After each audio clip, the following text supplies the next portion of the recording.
Maksudnya sebelum kita datang ke mana tempat, kita akan review dulu, kita buat research semua kan. Jadi kita tengok dekat Tanjung Keli ni antara yang top dekat Perlis ni lah. Jadi kita tuju yang tu dulu lah. Memang nak try lah. Tengok menarik nak try lah. Kita memang dah spot on dah tempat tu. Okey. Tadi kan abang dah makan dah kan. Kalau banyak-banyak pilihan tadi, apa jadi favourite abang? Favourite kita. Apa dah favourite abang? Abang agak-agak Saya buat makan ni saya kurang sikit. Saya makan je. makan je. Kita orang lelaki tak. Okey. Ni dah kali ke berapa abang datang sini? Saya orang Perlis. Atau berapa kali lah. Berapa kali dah no? Abang? Saya baru first time. Baru first time datang Perlis ni, abang ni bawa no. Okey.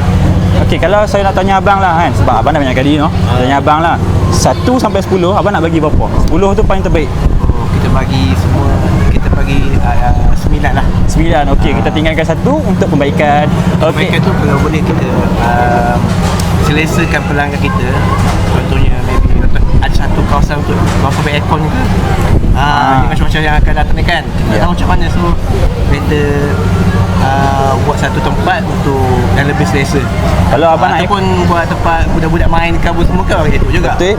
Tapi kalau aircon ada bang kat dalam tu. Okay. Kita tahu kita orang luar. Nampak. Kita pun tahu. Abang kena abang nama ada aircon dalam tu.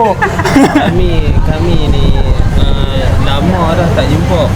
Dah 10 tahun ni baru jumpa. Saya dari Kelantan. Ni orang Kedah. Orang Kedah? Betul, kita duduk sini dah. Betul ni tiba-tiba jumpa. Tak pernah jumpa. Okey, so kami daripada pihak Tanjung Keli berterima kasih lah sebab datang ke Tanjung Keli kan. Kami pun berharap lepas ni kalau abang datang boleh, abang datang lagi. Kami pun akan usahalah kekalkan kualiti kami no. Okey, terima kasih bang. Saya akan datang lagi. Okey. Tu macam mana ada diskaun ke?